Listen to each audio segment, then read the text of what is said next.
بسم الله الرحمن الرحیم و به نستعین. Dear sisters and brothers, salam alaikum. I pray that inshallah in these days and nights of the month of Muharram we can get some of the pearls from the oceans of Imam Husayn. Imam Husayn is an ocean. Imam Husayn is an ocean, and an ocean so deep, no wonder it's been 14 centuries and all the best divers of the world have dived deep into this ocean and have brought so many pearls, but still the pearl has so much more to offer. And this is what I want to be talking about, inshallah, this few nights that I will have the honor of being in your beautiful houses, and inshallah in your beautiful heart too. Please open your heart, give me some space, only a few nights, I promise. If you didn't like it, I will take my videos and I'll go away and I'll leave you to your beautiful life. Just give me a few days, open your heart. Let's see if together we can, jump and dive and see how deep we can go. Let us not be scared. We want this Muharram to dive so deep in the ocean of Imam Husayn. We want to go to places where maybe very few people in the history have managed to reach. And we're going to get to places that may be so new to us, so unfamiliar, that we may get scared. But Imam Ali has said, do not let the loneliness or the unfamiliarity of the path of truth to scare you. In fact, sometimes if you're in a place where it feels so new, so unfamiliar, that means you're getting very close to the truth. We are followers of beautiful people who have told us truth can be so sometimes foreign to people who've lived in a different way, that even two beautiful people, if one of them has more truth, the other one may not have the capacity and may judge them so badly. I'm referring to that famous hadith about the companions of Imam Ali and of the Prophet, that if one of them knew what the other one is in their heart, etc., etc., you are all very familiar with that. But that is the nature of truth. Why is that? Because truth wants to come inside you, my beautiful friend, and get rid of all darknesses there are. Now, some of these darknesses, some of these things inside us that needs to go, we are so used to. We may have picked it up from a place that it had a label on it.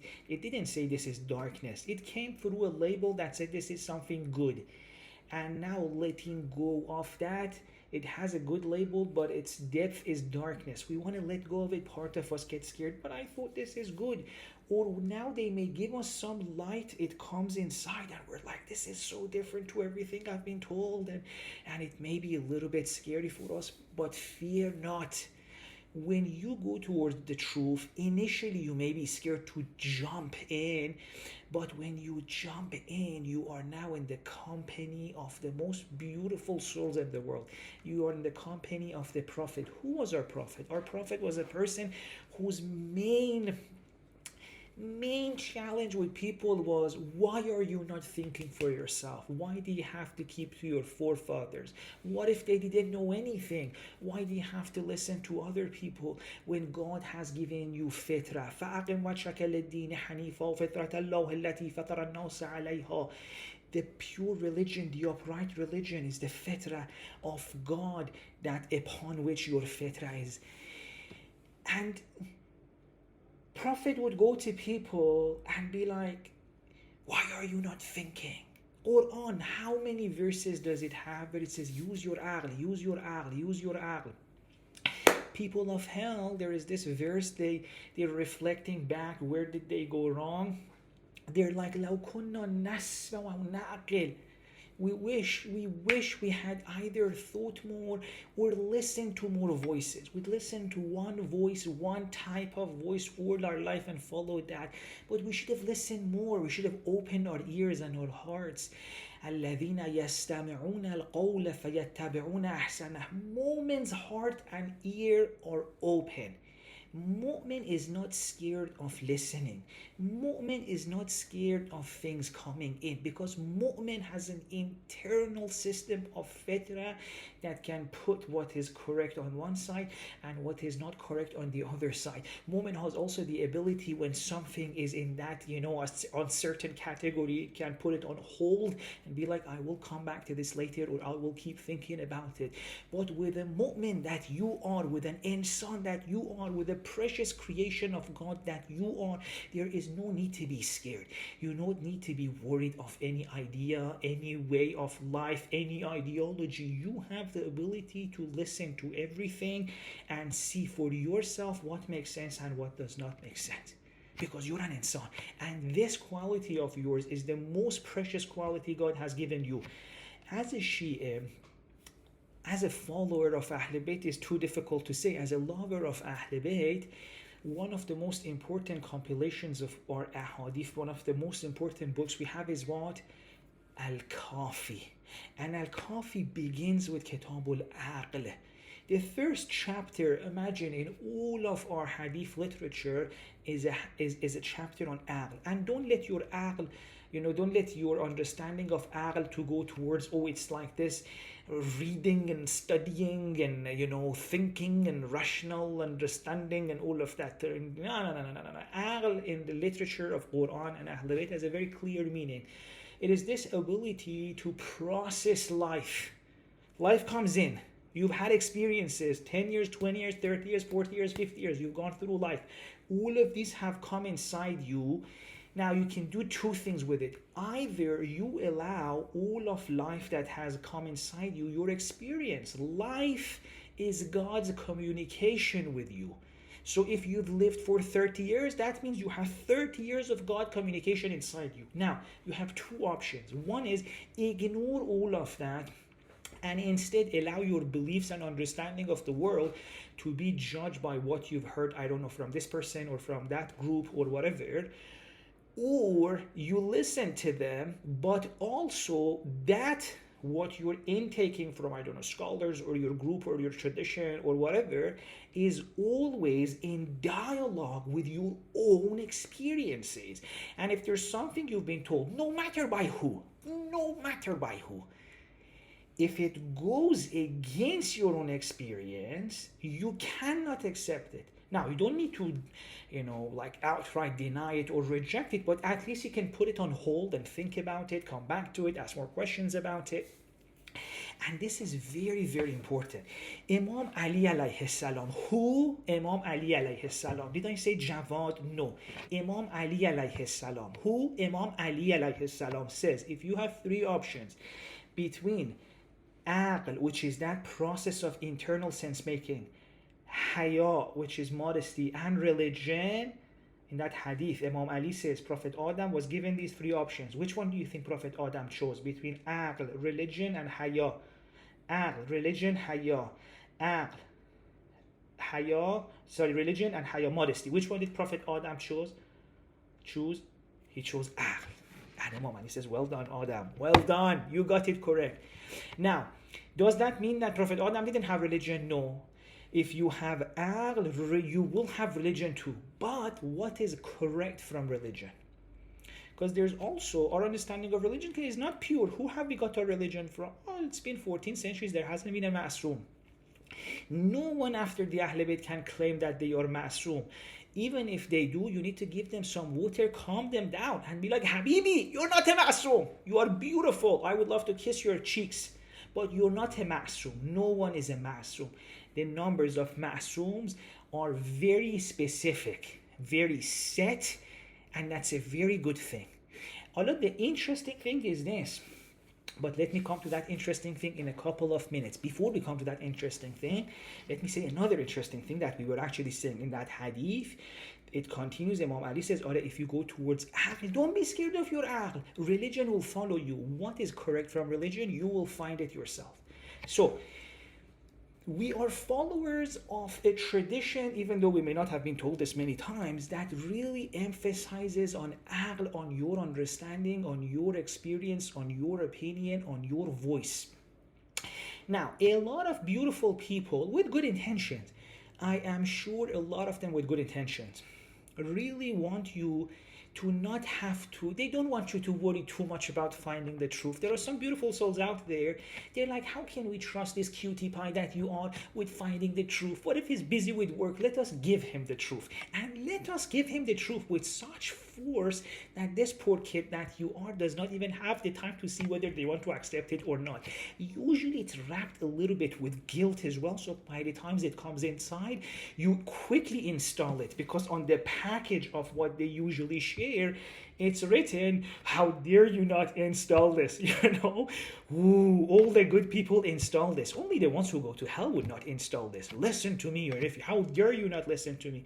And it's good intentions. I'm making it a little bit, maybe using humor to make it light, but I know they have good intentions.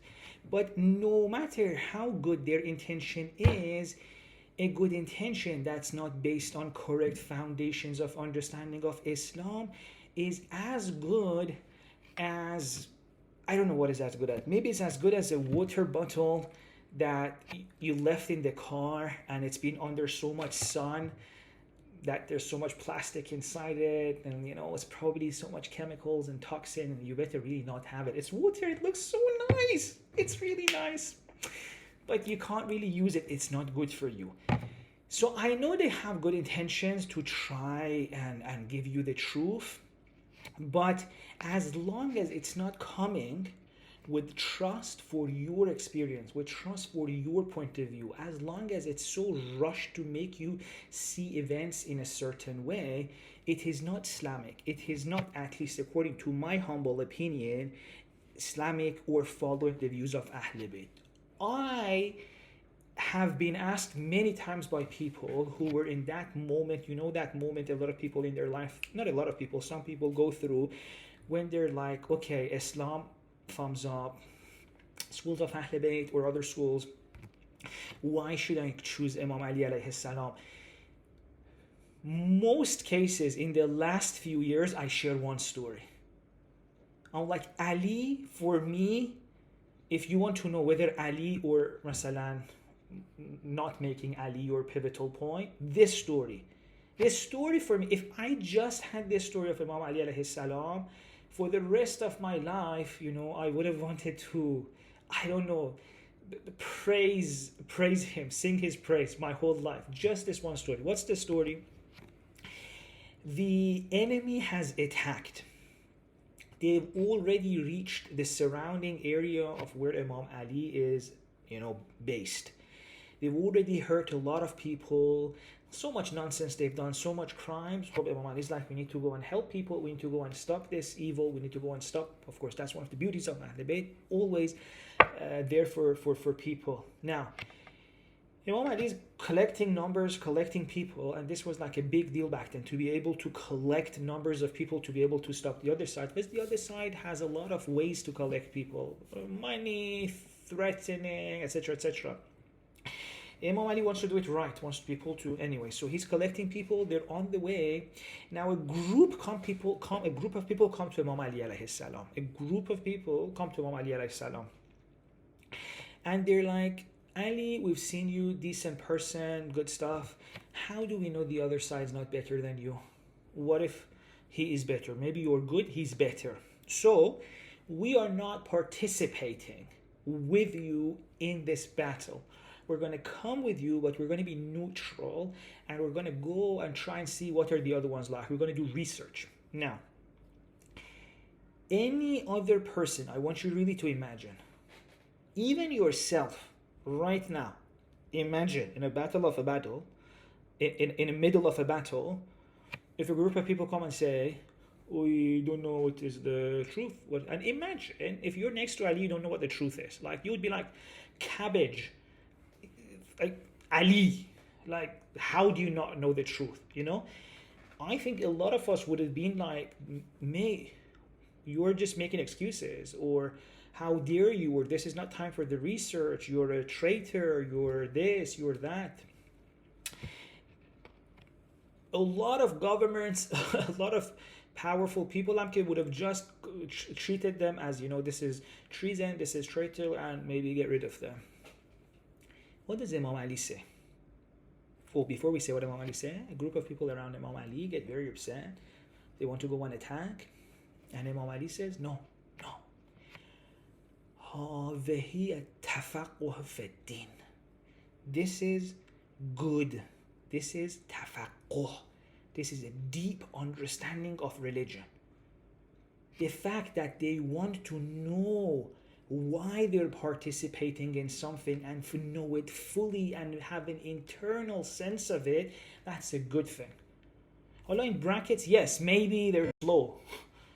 Maybe it would have been ideal if they'd done it by now. But now that they haven't, now that they're not clear, this thing they're doing is good. Ali says that. Hope. Allah, what I wanted to say, I'm saying this is how much respect Imam Ali has for insan.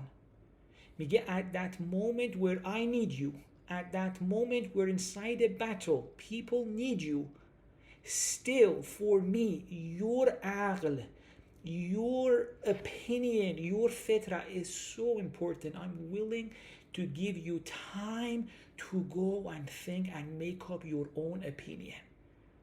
I don't need to force you right now to quickly, emotionally throw you into action. And this for me is, it's a story that has so many lessons. Number one, Ahl Bayt really, really cared about your understanding. And they were willing to go to all the end of the world for you to be able to make up your own mind. They were willing to make any sacrifices to respect insan's ability to make decisions. And that's number one. And number two, the people around Ahl Bayt did not always have the same kind of intuition that this is right. And this is one of the things I think it's good for us to talk a little bit about tonight. You can be next to Ahl Bayt. You can know the two sides. Oh, that's the enemy. This is the truth, which is very good for you. That's amazing. And you can be great in all of those ways. And you can be even willing to sacrifice, which is perfect. Like you're ticking so many of the boxes. You're willing to let go of your life. You've discovered that Ali is the side of truth. You're willing to go and stop the enemy. And all of that is great. But still, it does not mean you're at the end of your journey. Why? Because when it comes to a moment that requires a little bit of like wisdom, it seems like you have a different moral intuition than Ali's moral intuition. And tonight I want to talk about this. And this may be a good way for us to slowly get ourselves wet, because what was the decision? We wanted to dive deep into the ocean of Imam Husayn. So the first maybe way we're trying to do this is by thinking about how can there be a person who's getting the big things correct. The stances are correct, has discovered this is the مثلا the side that's standing for better truths right now. حالا at the time of Ahl Bayt it was or the Ma'sumin, it was complete truth. Later on, it's very difficult to say any person is 100% correct, maybe mostly better than the other side, and the other side that may be 100% evil still doesn't make this side 100% good. After Ma'sum, it's very difficult to say that. But anyways, so let's go on to the time of Ma'sum. You've discovered this is the truth, that's wrong, we should make a stance in front of it, we should go and oppose that. And so all of these important things, you've got it, but still, when the resolution increases, when we zoom in to the details, it seems like you could still be very different from the Ahl Bayt and the Prophet. And that's, I think, where we are today. Not everyone. There are some people who are amazing. I don't know where they are, but there must be some of them. But I think a lot of us, and I'm not talking, about this for us to go and judge that person or that person. No, I'm talking for you and me. You sitting in your house, I don't know where you're sitting, and me sitting here. I'm talking about you and me. I'm not talking about other people. This is for you and me. I'm saying we have a lot of work to do to be able to make sure our intuitions match the intuitions of Ahl Bayt and the Prophet in all the moments, not just in those big stances. In the big stances, alhamdulillah, the fact that we are like them, that's very precious. The fact that you know, for example, you need to stand against oppression, that's amazing. I want to kiss your hands. You know you're ready to give your life to help the oppressed. I want to kiss your hand for that. I want to kiss your feet for that, of how much respect I have for that. Bless your beautiful heart. Bless your beautiful soul. Bless every single person who has stood up against oppression, against evil. Bless you. You know, I am, in Farsi we are a little bit poetic and crazy. We say, Masalan, I am the dust at your feet. You know, I am. I really am. And alhamdulillah, and you inspire me. I learn from you. In my moments where I need energy, I look at you and I get energy from you. You know, you are beautiful. You are a star shining in the darkness of the world. However, we still have a huge way to go. We can go that huge way in a very short time. I'm not saying it's going to take many years. You could in one night make a journey of 1,000 miles, but it is 1,000 miles from where we are, from where you may be, to where the Ahl Bayt are. And it's not in those big things that it shows itself. In the big things you may look very similar. And where does the difference show? It's when you zoom in to some moments where you see, oh, the intuition of Ahl Bayt, the Fitra of Ahl Bayt and the Prophet gives one verdict, and the intuition and the heart of us, it's giving another verdict. And I want to say tonight that the reason this difference is there is not that your heart is not like the heart of the Ahl Bayt or you have a different Fitra. No, if you go to your Fitra, you will realize loves what the Prophet loved, loves what the Ahl Bayt love. But it's just that there's so much external voices that are talking to you, and your heart doesn't have the time, or sometimes even doesn't have the courage to be able to say, can you give me a moment to think? Can you give me a moment to understand if I see the way you are seeing things? You may not have the courage to say that, because the kind of people who may be sharing that view to are beautiful people. One of the hardest challenge for a mu'min is to be able to use its own internal discernment when the person talking to it is a very beautiful, amazing person. You're so amazing. How can you, masalan, 1% need a little bit of a correction? No, you must be amazing. But I'm saying no one is a ma'asum after the Ahl Bayt. And even the interesting thing is, even with the Ahl Bayt who were ma'asum, they never acted in a way that you would feel intimidated to think for yourself. And Ahl Bayt and the Prophet made sure you do use your own reasoning.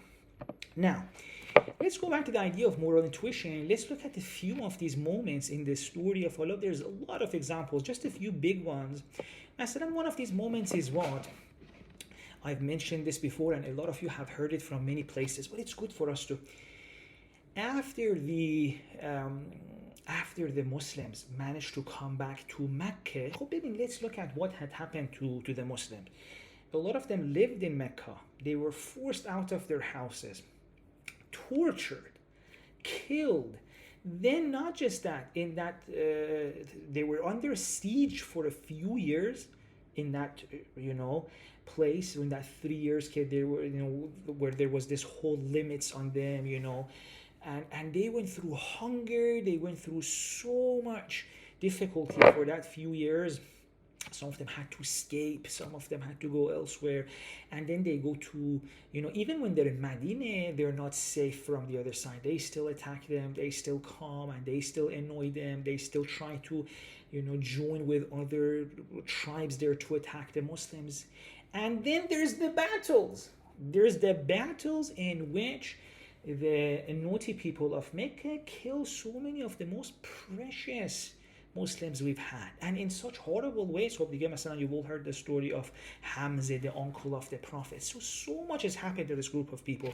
Kicked out of their houses, some of their loved ones killed, tortured, being under siege for many years, forced to be hungry and all of that. And now, by the grace of God and the beauty of truth, they managed to come back to Mecca and be able to go back to their homes and take over that city. Up to this point, you see a lot of Muslims have similar intuitions with the Prophet, although there are moments of differences. But in the bigger picture, they've all come and they're ready, they're Muslims, they've accepted the truth of the Prophet, they've been with Prophet in different battles and all of that.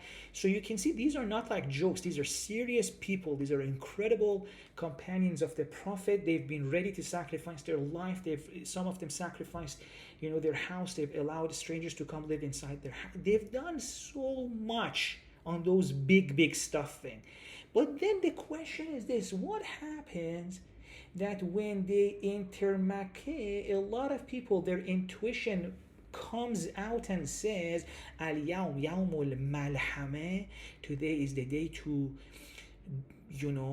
do butchery, to kill, to get revenge.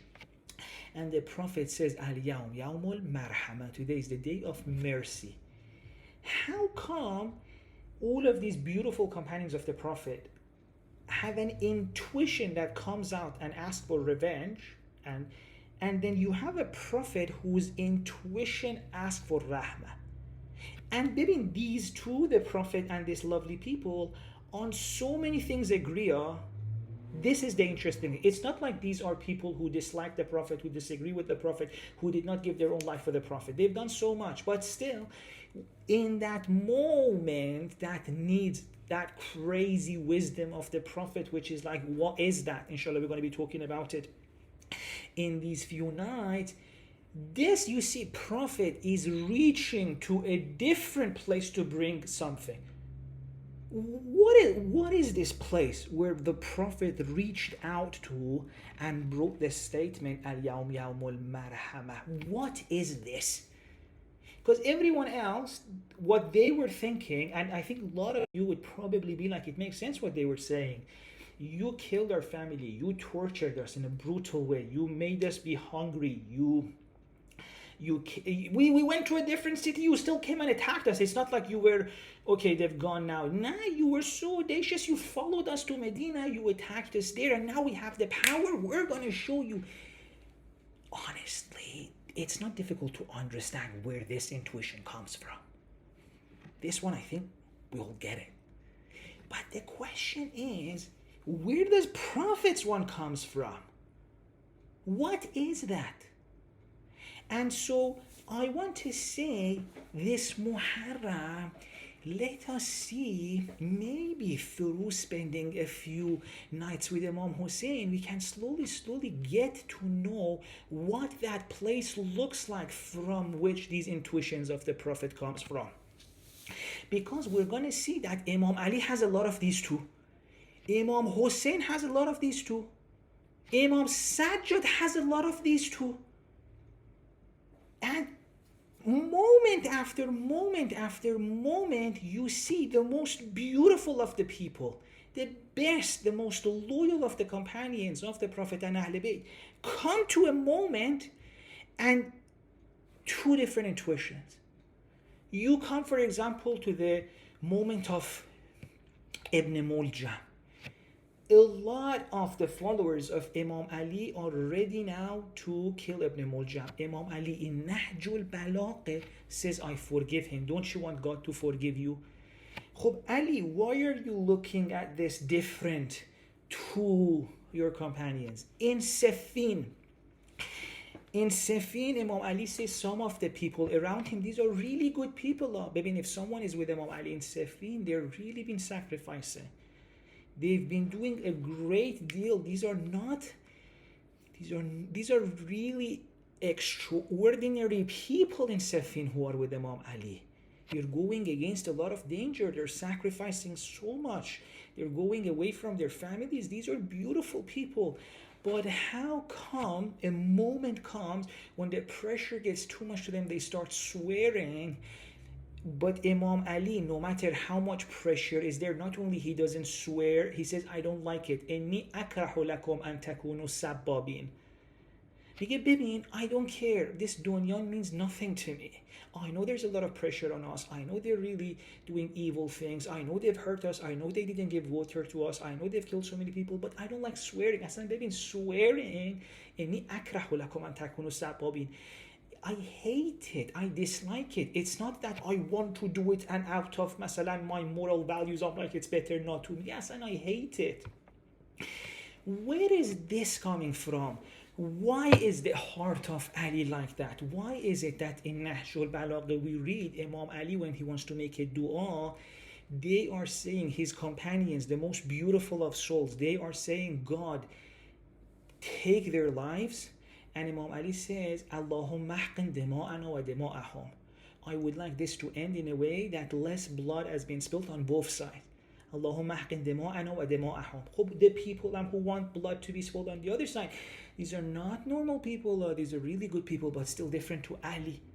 Ali John, Ali, man qurbunet beram. Where? Why? Why do you not like swearing? Baba, let us swear at them. Haven't you seen what they've done? Ali میگه نه اینی اکره لکم ان تکونوا سبابین. خب ببین, once in our lifetime we need to make up our mind. Do we like to be like Ali or not? Do we like to be like Hassan or not? Oh, at the time of Hassan, a lot of Shias could not take it. We're so lucky we don't live at that time. A lot of us may have given the same verdict as them. Ya mudhil al-mu'minin. You are the humiliator of the believers, they told Imam Hassan. Because there was a moment, Hassan's intuition different to their intuition. You go to the time of Imam Husayn is the same. حالا Imam Husayn مثلا ببین, one of the moments in which the intuition of people and Imam Husayn is different is actually the moment of going towards Kufa, which led to Karbala. Some really lovely people told Imam Husayn, don't go. Yani if you look at the resume of some of the people who told Imam Husayn, don't go, these are really special people, But Imam Husayn had a different intuition with them. And one of the beauties of Imam Husayn, which I wanted to talk about one night, when Imam Husayn, by the way, or one of the Ahl Bayt have a different intuition with someone and different understanding of a situation, they deal with that person so beautifully, so gracefully. No matter how serious the situation is, no matter how different the view of the other person is, Ahl Bayt always like, I get you. That's how you think. I respect that. I disagree with it. Look at the way Imam Husayn responded to all the people who were telling him not to go to Kufa. You are giving good advice to me. I get you. And I thank you for that. You genuinely think I shouldn't go there. Imagine, there were people who had a different view to a ma'asum and they share it and the ma'asum thanks them. The ma'asum doesn't say, how dare you have a different view to the ma'asum, to the person you should be following. Migina, if that's what you really think, I appreciate that you share your view with me, but I disagree with that and these are my reasons. Hope. Hala, past I'm saying that it's their view towards differences of opinions, no matter how serious that issue is very graceful, but at the same time we don't want to have differences of opinions with them. The same as with Imam Sajjad. Hala, inshallah, maybe one day we can talk about just Imam Sajjad and how after Ashura takes place, in the aftermath of Ashura, when some people suddenly wake up and realize what has just happened, the atrocities and all of that.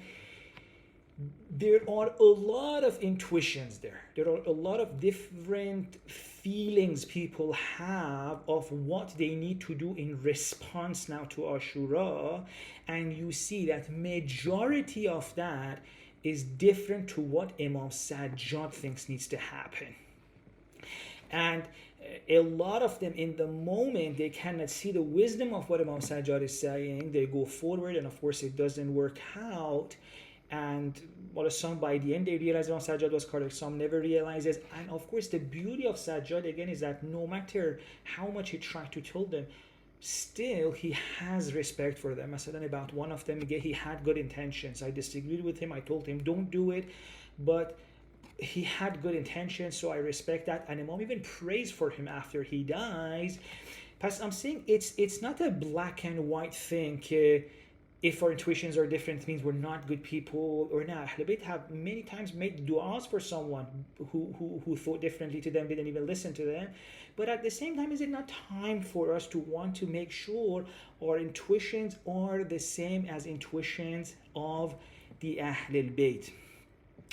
And this is something that, as I said, it does not mean we don't love them. It does not mean we're bad people. You can be some of the most beautiful souls, some of the most special companions we have, that we've received a lot of our religion from them. You go and you see they had huge differences with the Ahlul Bayt. In big moments, some of them have even been very rude to Ahlul Bayt. مثلا the person who calls Imam Baqir که ليس الإمام من جلس في بيته, Imam is not the one who sits in his house. So حالا there's a specific context there. That's some of the people who were saying stuff like that. These are companions, the people who hurt Imam Hassan. He went through Imam Rida alayhi salam, some of the stuff he got for a lot of them are companions. And I'm just saying that it's good for us to know. Imam Ali had even differences of views with Kumail, with Malik Ashtar. There are moments, Malik Ashtar ke dige hero, right? There are moments he's got a different view to Imam Ali. As I want to say, you can be a very incredible person. A person can be an incredible companion, really high, but still their intuitions are not the intuitions of the Ahlul Bayt and the Prophet. And I genuinely think the reason why the 12th Imam is not there, and you need to have your theory too. Why do you think the 12th Imam is not there? It hasn't come back yet. There's been a lot of theories throughout history. A lot of them have been tested. One of the last ones is well remaining. I think now it's clear that that was also wrong. I genuinely think the 12th Imam is saying, get your intuition similar. There's so much now literature, you have so much history, you have so much knowledge, so much fitra. Get your intuition to a place where when I come, we don't have different intuitions, and then between us there would be, conflict. Imam Zaman, out of his love for us, he's not coming back, because he knows if he comes today, we're going to have different intuitions to him, and then we're like, oh, maybe it's best if you hadn't come. I guarantee you, if he comes right now, we would be like, why did you come? You're very different to us. Why? It's in that moments of intuition which were different. So inshallah, maybe it's good this Muharram to spend some time with one of these. And I was thinking, how we talked about Imam Husayn, deep ocean, the Prophet is this place they reach out and they bring these incredible intuitions from Imam Hassan, Imam Husayn, Imam Sajjad, Imam Baqir, Imam Sadiq.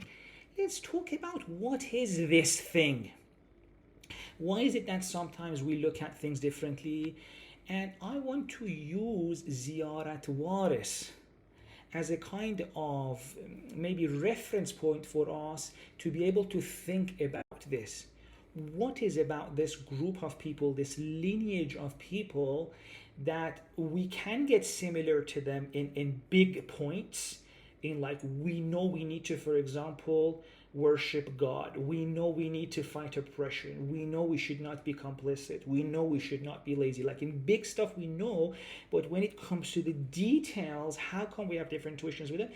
Let's look at this Ziyarat Waris as a, inshallah, we're trying to reflect on it to see, there is a whole tree of Tawheed, Shajarat Tayyibah, that has started from Adam, the first insan, and throughout history, this tree has grown deeper and deeper and deeper, and has, kept adding to its insides and learned from the experience of humanity. And by this point, it has become so powerful, it's grown roots so deep, and branches so wide that it encapsulates all of human history and experience. And because it uses its aql, which is it digests its experience and enables its experience to teach it stuff, it does not repeat the same mistake over and over again. So it learns from the mistakes of humanity, it learns from the ways that have not worked or those that have worked.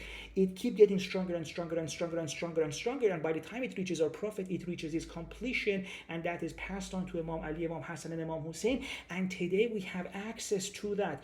And one of the biggest and most important fruits of this tree that inshallah we'll get to know through the next night is how do you end oppression once and for all. And you will realize that even though us and the Ahl Bayt, us and this tree have the same goal, we all want oppression to end. None of us can sit and continue our lives while oppression is continuing. Honestly, is there one person among us who can continue their life, who can look at their children and then not think about the children who are getting torn apart in front of us? No, we all want that. So in this, we are the same with Ahl Bayt. But then Ahl Bayt say, well, we have so many centuries, millennials of experience of humanity in fighting with oppression. Don't you want to benefit from that? We're like, Hussein John, what is that? And he says, Imam Sadiq in Ziyarat Arba'in میگه, do you know, in one line, which will open up in the future nights, do you want me to tell you what is the summary of the insights of all of humanity in how to fight oppression? And we'll talk about that in the future nights as we go through Ziyarat Waris. For us, for now, let us pause here. Let us ask God to open our hearts. Let us ask God to open our minds. Let us ask God to enable us to use this opportunity. I don't want to make this Muharram a sober lecture series, but internally I am feeling very serious. Internally, I feel the weight of the discussion so much on my shoulder. I think this may be one of the hardest experiences of my life, even though I've gone through so many pain the last few years. From the loss of loved ones, from all sorts of illnesses, crazy experiences, and I know a lot of you have gone from losing family members, from close family members. I feel the seriousness of this discussion so much because the fate of humanity depends on whether we can finally go to Hussein and bring something more than you need to fight oppression. I know I need to fight oppression. Tell me how. Tell me, how can we end it once and for all? This is what I want from Hussein. This is what Hussein can give. Because the best efforts, your best efforts, our best efforts, the efforts of the most beautiful souls, as long as we don't go deep in that ocean, deep in the roots of that tree, it will never be enough. It may be able to pause, it may be able to block, it may be able to slow down for a while, but it will never be able to eradicate, to outroot oppression. That is something, if you're serious about, and I am very serious about this. This discussion is so important. If maybe a few years ago, we still had the dreams that, we don't need to go deep, we know how to do it, we will figure it out. Now it's become clear that it's not as easy as some people thought a few years ago. To solve this problem of evil in the world, it is a big, serious problem. It's time we wake up. It's time we accept the seriousness of this issue. And for us, especially those who are physically maybe a little bit farther from danger, we are in a place where we owe it to everyone who's physically in danger, who's is giving their life, who's going through, to take this seriously. This Muharram is an opportunity.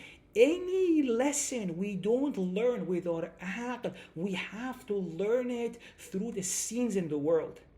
We have to learn anything we don't learn with our heart and mind. We have to learn it with our bodies, and that's very difficult and painful. So we need to dive deep. Inshallah, we'll continue tomorrow. I wanted to make du'as, but all the du'as are in your heart and in my heart. Ameen to it all. Inshallah, we'll continue tomorrow. Thank you so much for giving me your time.